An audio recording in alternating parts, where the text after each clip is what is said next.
Good evening, ladies and gentlemen. Once again, this is Sarah Shazad.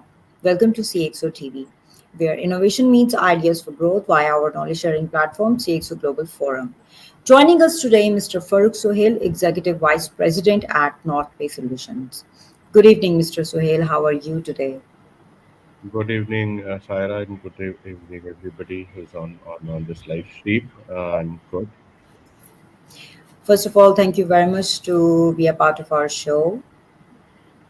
Uh, Mr. And Farooq, please tell us about your journey into tech. What inspired you come into this line of work? well, I mean, back then when I came into this line or stream of tech, it was more of a distance from whatever normally was happening all around me. But let me tell you this: I started. And bought my first computer back in just out of curiosity's sake in 1986, and that was the Okay. drive towards finding more about what this computer science thing is, what programming is, and all that. So my journey started back then, when I would just copy a code of different magazines and books and all of that, and try to run them and fail a good number of times. Okay. And then I think entering into a proper education program around in UCP, and graduated from there in '96. Back Okay. then, I think situation had changed a little bit for everybody. Not many people were aware because there were only two main. So either you are in engineering field, then you're successful, or you are in Exactly. medical education, then you're successful. True. So at that point in time, it was very difficult for me as well to help everybody understand what do I do. So that is the start of my journey. Um, Okay. so people saw the keyboards, and they mapped that to the typewriters, and then they would ask questions around that, and that was very painful. But I think now things have evolved a lot. And we don't accept things very quickly. It takes time Yeah, every for all. human being. Yeah. So for every human being across the world is like that. Adoption and change is a difficult thing. True, true, true. So, Mr. Farooq, your company works across various industries. So which industry has adopted tech inclusion the most and the least? I think the born in cloud companies, right? They are Okay. the ones driving this technology adoption stream. You look at trend breaking company. Look at Amazon as it started as a bookstore, or look at Netflix as versus going to a shop and then renting a DVD or a VHS True. tape back then. So they actually are the organizations that are driving every other business to look at the technology, look at the new ways, and adopt them more. So Born in Cloud are the leaders right now. The startups are the leaders right now. Look at the Ubers and Creams of nowadays. I think they are starting off as the leaders in this adoption right now. Right. Because there's still a lot of industries who are working on a big scale, but still they don't want to uh, adapt or they Yep. don't want to. Uh, Yeah. Exactly. And adoption is a difficult thing. I mean, especially technology adoption is a very difficult thing. You get used to doing things in a certain way, and every you start challenging every new way that comes in your direction, whether it's for good or bad. Your every human being's natural path is to resist that change, and I think one of the biggest resistance is coming in from industries that need to keep their data secure. They think if the data is not right next to them in a box, it's not secure. So I think the biggest or exactly. the slowest to adopt are the organizations that are still on that mindset that let's not look at what is being offered, but look at True. what we can see in real time. So I think that's where the biggest gap is, and That's that's true. what. Yeah. Very right. So, Mr. Farooq, what is the future of EdTech, especially post COVID? Actually, the ed tech future started post COVID, right? Anything that we thought is Yes, Yeah, so anything that we thought is going to come in 10 years from now, uh, has COVID come. actually, yeah, COVID has made us do that in the last one and a half year. True, There was no true. other way around, right? Whoever had whichever tool available to them, that would allow on online interaction, whether that was suited for. I mean, there are various tools. Some are suited for a fixed group, small group interaction. Some are suited for large group interactions. Some have True. lots of tools available that are focused on meetings with agendas, right? Fixed Right. agendas, fixed people. You know what you're going to talk about, and they're very all mature people because large organizations are using them. Suddenly, any of these and all of these were picked up, like Zoom was picked up by a lot of good number of, or Microsoft Teams was picked up by a lot of education institution as the first thing that they could go to and start using it.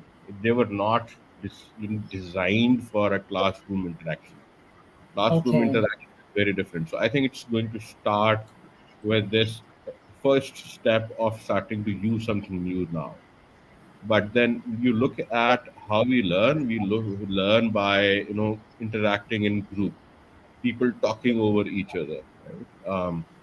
Yeah. Then looking at our expressions. If you have a classroom view, the professor, the teacher on the dais can see how everybody is behaving, which you can fake easily on the screen, right? Exactly. 90% of children at our home, what they have nowadays is a mobile phone, is sitting in their bed. They just woke up and they just got into the class and they're sleeping during Exactly. that process there. So these technologies were not designed for tech or education or training environment. Very So right. with start of this and everybody looking at what problems are they facing, and a natural it's natural progression that they will now start to offer new features that allow the similar type of interaction that you can have in a classroom. There's a new concept where two things are happening, right?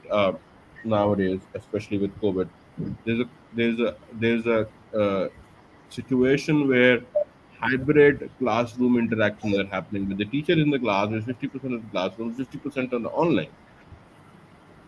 So I think Exactly. all these tools, and some of them will be winners, will start to adopt to these type of situations and handling these type of situations. So True. from a learning and interaction point of view, that's the part. And the second part is, with online education available, you looking at and browsing and submitting your assignments, or looking at your assignments or reading your books online and all of that, you now have a lot of data, right? Available, that you can analyze what is working for the students, what is not working for the students, um, uh, how are they adopting. It's very easy to go create tests and then make the results of tests available to them very quickly and adopt your whole line Yeah, of education that's there. training according to Exactly. that. There's an analytics part which is starting. So I think tech has a lot of future. It's just starting now. We are very oriented towards a classroom environment. As human beings, we are very oriented towards seeing and learning. So I think either we have to change as the humans and be more responsible in these online environments to be able to learn, which is for Exactly. some kids it's going to be difficult, or the tools have to adopt so that we or teachers have more control over how they're interacting, how they're seeing the students and helping them learn, you know, a lot more than we can see right now. There has True, been a true. regression initially in the quality, but hopefully, we'll adapt to new things very quickly Yeah, and keep because on. right now it has many challenges. People It are has facing a lot of very issues. painful. Yeah, very painful. Exactly. And So, and the key thing is internet has to be available, right? And not Exactly. every classroom, every city, every far off, school system True. has that facility available, at least at the level where that interaction can really happen effectively. It's just starting. You'll see that in So, 10 years from now, um, all of the scenario would have changed. so do you think that EdTech would go for customized or syndicated solutions? I think it's today is the world of the products, right? Anybody True. who understands the market and understands them better and as is quickly adopting towards the demands and needs of the people are, because whenever there's you bring in the word technology, let's not forget that there's a bring you know you have to bring in the world people, right? Right. And then as you mix and map these two together and bind these two together, people, process, technology, you will not be successful. For any technology or products company that understand all of these things and has all the money to build up a product, quickly launch that, send it out to people to use, and all of that is going to be the success. So it's around that nowadays. The days of buying software, installing on the desktops and all of that, True. uh, they're kind of like over. Exactly. Very right. Very right. So, since we are talking about the evolving, we are evolving with technology. So, why can't we manage the returns on our IT investments with any degree of certainty and confidence? Because mainly we think, if we talk about the company, organization owners, or industry owners, they think it's an expense. Right. I think that is changing as well.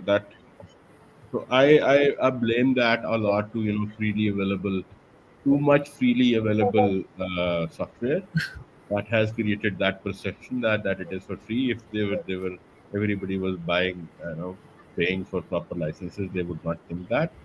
B, I think internationally the ROI is calculated on total expense, and people that are you required to manage that, the software licenses, boxes, depreciation, the boxes, and all of that.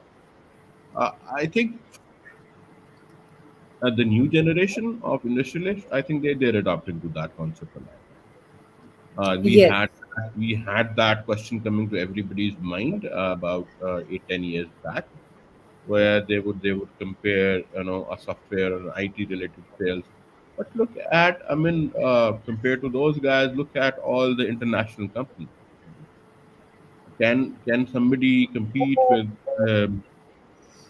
Coca-Cola in Pakistan in how they manage their distribution by an expensive adoption of SAP and related software and vendor management and delivery management and exactly. whole supply chain management? Without that, nobody can now compete with them. Right? So if you're not True. going to adopt that, ROI is just not. It's just not ROI nowadays. It is also about, are you going to stay in business or not? So everything is Yeah, changing. With these, I think the technology adoption in all these, all this. If we very, our industry is very textile focused. So if you look at all these big chains, they have adopted technology to the end. I mean, they manage their supply chain, they manage their store fronts, they manage their availability of different items in store fronts, distribution from the stores to the end towards planning their inventory. They plan their inventory 2 years, 1.5 year, at least three, four, 5 seasons ahead, and they have to go and then place the orders to suppliers in China. exactly. It takes quite a bit of a time to bring everything stuff into Pakistan, get them in one place, build a product, and then sell it out to people. All of that cannot happen without technology, right? So it's just not Exactly. ROI. It is, are you going to be a successful businessman or not? I think the competition now has changed from ROI and all of that to now being successful business. So if they do not adopt, it's not expense. It is losing Exactly. opportunities.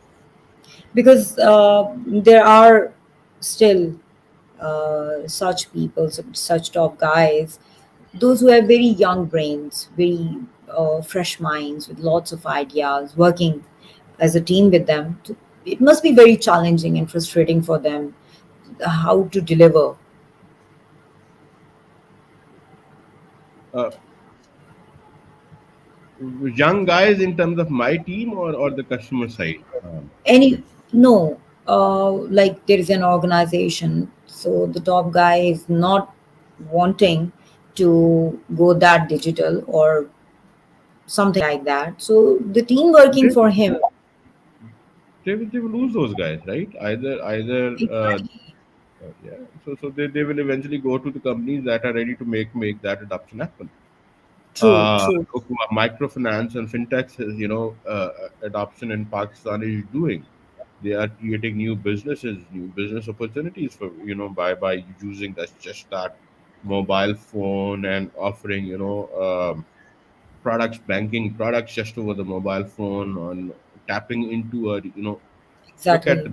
where the banks were and how close they were, and look at where microfinance banking system is now, and the new op- business opportunities that they're tapping into now.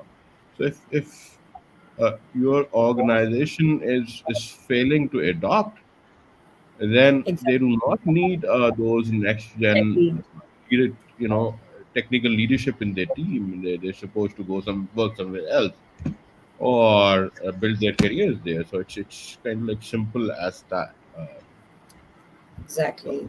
True. Very right. So, do you think that Pakistan offer adequate mentorship to startups and the youth? I think the startup scene has a lot of mentorship available now. There Okay. are various programs, internationally run, Pasha funded, venture capital funded, that are allowing people to come in and have very senior mentorship available to them. So that is one part, which is how to run the startups and how to build them, how to bid for them. I mean, look at how much we have recently started to raise money and raise capital from VCs in Pakistan. That's amazing. But at the same side, I think the youth, as the technology people coming into the industry, I think they need more opportunities. If you compare still people that graduate from very top universities abroad, they come in with exposures that our guys do not have. They're still limited in their experience. That is what I would stop at. I do not want anybody to feel bad after listening to this, but I think they need to quickly change and give them practical exposure to the latest tech. And one of the ways to do that actually is to contribute towards open source software. Okay. So Pakistan has to, or education universities in Pakistan have to now open up their students to go and contribute, because they would learn a lot of things about real world. Exactly. And so they will Agree. get the real world experience for free. They will interact with international, top techs for free by doing that. So I think that is what they need to actually do to give them Right. more exposure. Okay, great. So, what is the future and support extended locally for digital trades? As an example, Like everything is digital now. Like if we talk about e-commerce, do you think that we are actually making policies and actually adapting all the uh, right? required changes in it? Hmm. So that's being called IT enabled services right nowadays in Pakistan. Although uh, there are lots of red tapes around that, and a lack of facilities to run, because you have to see IT enabled services, digital based services, a little different than brick and mortar True. services. How you handle them, how they need a lot of investment. Let's look at, for example, uh, retail, airlift, and Yeah, retail and their adoption. I'm sure they're not probably making money out of what they're doing right now, but what they're doing is they're building a system of delivery of immediate quick and immediate delivery in the new world. And if you treat them in our system as a normal business who's selling surf and soap, then they would not be successful. I think that is where the most difficulty all of these guys, I'm sure, are seeing and facing. And so I would say, yeah, we have a long way to go around that. It's not that pretty good for IT and IT in every company nowadays. So, Mr. Farooq, since uh, ex- we are having an experienced personality today, so we'll try to cover all areas where we can ask you different things and your views on it. So, can you educate our viewers on database migration? Yeah. Database and database migration has been happening ever since. I mean, probably the first file system was evolved. It's all around, storing more efficiently, retrieving more efficiently, continuously. The new technology brings in some new features, new capabilities, and all of that. True. That's happening nowadays. That migration is around saving the cost, right, and moving your system over to the cloud. There's a lot of challenge the companies are facing where they see they are being charged excessively in terms of not only paying the licenses, also managing and maintaining those databases. So the biggest True. wave that is happening is take everything off your box next to you and take it to the cloud where you just pay for what you are using and how you're utilizing. I think that's where the most migration is coming in. And uh, and I think that would be the next big adoption that everybody will have to adjust to in terms of when it comes to databases and provisioning and all of that. Now you don't have to. I mean, with the managed databases, servers, and all of that available, you don't even have to think about how much CPU power, RAM, and all of that you need. You need to think about how are you going to use your data now, right? So the whole orientation of not only migration is happening in terms of moving data from one database to another one, Exactly. but it is also Absolutely. changing the way you're now thinking about. You have less problems to worry about now. You can think about other things. So I think that is where the database migration and all of that is happening. Right, sir. So, Mr. Farooq, what advice would you give to startups? Startups. I think advice I would give to the people in generally in the industry that a lot of startups are going to start and they're going to fail, right? Yeah, So the key thing is to for the people who have entrepreneurial mind to continue to move into that direction. And in terms of industry, do not see that failure as something. We are very job oriented social very circle. right. You're True. successful only if you have a good job. These entrepreneurial minds are are the key things for our industry if it wants to grow, and they will succeed and they will fail. They're going to be startups. They're going to come to Pakistan, and they're not going to live beyond 3 months of time. So let's not call them. Let's not see them as complete failures in life. They have tried something new and they have failed at one attempt doing that. You have to buck them up. You have to encourage them for the next attempt. Change the mindset set towards Exactly. the startup. So the people in the Agreed. startup. So somebody who lost a job in a startup has not failed, right? True. Please not call them do not, A failure a that failure associated with them. It's nothing. wiped out from the market. Yeah, wipe out from the market. It's the stigma associated with people that came in from such companies. Hire them more because they're coming with a lot more product development experience that is very unique and Exactly. personal. So that's one. And for startups, I think make sure when investments are made into your organizations, try and be very do not overspend, right? Save and build features as much as possible from that money. Do not go overboard with spending too much on lavish offices or go overboard with too much marketing and all of that in the very True. start. True. It's going to come in after you have come to a level where your product is has more customers and more people on it and adopting Exactly. it.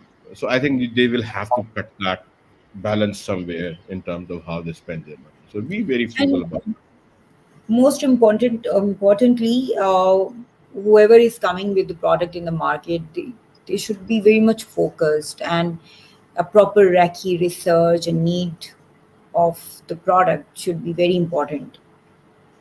knowing the market is important. I think the biggest mistake they could be doing is they're developing and trying their markets out in a market that they do not want to launch to, right? Right. Airlift probably is not meant for Pakistan market. They're testing and developing it for Pakistan market. They probably take it to the world, so they should start doing that. Do not delay it. The Raj True. model started in Pakistan. Probably I don't know how much of success they will get in Malaysia or other places where they will, launching and all of that. Every market has a different flavor, so be Exactly. sensitive to that. Do not try anything out that you want to later on take to the US market and try it out in Pakistan first. Not a very So good proper idea. research and recce is very important before you do or you bring anything in the market. Yeah, and cutting board, right? Kill the ideas that do not work very quickly. Do not lean Agreed. on them for a too long a time. Agreed. Okay. Agreed. Uh, Mr. Farooq, lastly, I would like to ask you what utility you see being a member of CXO Global Forum. I think it's what this CXO has done is has given exposure to what everybody else is doing and thinking. I mean, there's one thing which is technology adoption and all of that, and the whole other thing is thought leadership. So I think what CXO is doing is bringing on the key people who are thought leaders in very good organizations together and allowing every one of them to continue to discuss and exchange ideas and talk about it. I think that gives you a complete forum where you Right. can look at how everybody else is moving and you learn from them and adopt them if you like it. Exactly. I think that is what CXO is doing, and that is what is nice about being part of the CXO. Thank you very much, Mr. Farooq, for your valuable time, and inshallah, hope to see you soon again in one of our Yeah, shows. absolutely. It was Thank you my very much. thanks a lot.